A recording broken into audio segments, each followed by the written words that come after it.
شپې ډېره دردناکه واقعه شوې او ډېر په تکلیف سره تاسو دغه ته ځان رسولی دی. صرف دې د خاطر رسولی دی چې دې مړي ته انصاف میلاو شي. د امن طلبګار یو، د خپل علاقې کې د امن غوښتونکي یو. خو دومره تکلیف تاسو برداشت کړی دی، شپې وږي تږي نارې تندې، دا هم صرف دې شي دپاره برداشت کړی دی چې موږ ته انصاف میلاو شي، دغو ته انصاف میلاو شي. بل څه خو نه دی کړی که نه، بل څه مقصد خو تاسو نه دی که نه. دې حوالې سره دا ټولې ادارې معلومې دي، دغو ته پته دی چې د موږ پام دې خبرې ته رسوم چې د موږ پام تقریبا 80% اوس خپل علاقې نه د امن د خاطره ډیز دی. تاسو کوم خلک لوړ دی، ډېر غریب خلک لوړ دی، لاچاره خلک لوړ دی.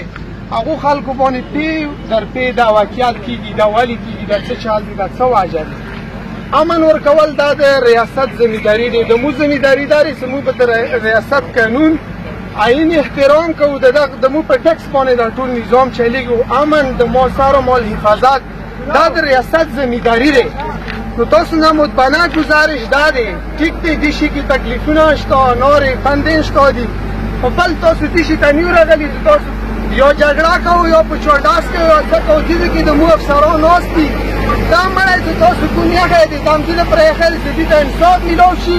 و یو کس چې کوم دی هغه ژوندی ورک دی، بلکې مردم واورېدو چې دې کلونه یوه میاشت مخکې بل کس نه یو بېداره کړی که نه. نو موږ ته د دې شي څه علم نه و. دې باندې د موضوع پېښور نه وړ نه خلک هم را روان دي. ملک نجران صاحب هم راغله، نور ملکان به هم راځي، تاسو به هم وو. جذباتو کار به نه کوو، هغه کار به کوو چې کوم کې موږ ته قوم ته موږ ټولو ته خیر پېښېږي، خیر ته مو لاس تېرو، بېخیري ته به انشاءالله نه تېرو. آب هم راولي، بلکل یې به راولي، دې ته به مې انصاف ورکوي. مزید څه خبرې اترې وي هغه به ټول موږ کوو، مشترکات ورباندې کوو، خو زړه ورته نه تنګوو، جذباتو په بنیاد باندې به نه کوو، انشاءالله په خود کې به کوو.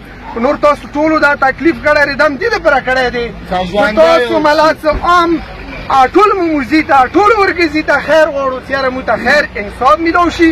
کومه دا واقعه ده، مړی لاش تاسو راوړی دی، د دې انصاف غواړو. ورسره کوم لافته دی د هغه خبره کوو، ټیک شه، د دې انصاف هم غواړو، د دې هغه به هم خبره کوو، د دې به هم کوو. خلک روان دي، ډېر زیات تعداد کې خلک روان دي. انشاءالله ورکزي مشران به هم رسي او د موږ قوم خلک به هم رسي، مشترکات ورباندې به انشاءالله چې دا تاسو اوس راوړی دی. موږ به اوس دا لاش داسې نه کوو چې ډارې ګوډې کې وشو دي، مخکې دا واقعې شوي دي. انګو ته یو لاش راوړی، هغه باندې بیا مذاکرات شوي، هغه نه بعد بیا دا کېږي. نو اوس تاسو ټولو دا تکلیف کړی دی. د دې پلار ته زه سلام کوم چې دا شی ملت شلیدلی پرېدلی ځای د انصاف د تلې دپاره ایښی دی، د قوم دپاره ایښی دی، کینې ټولو خلکو ښخ کړي دي.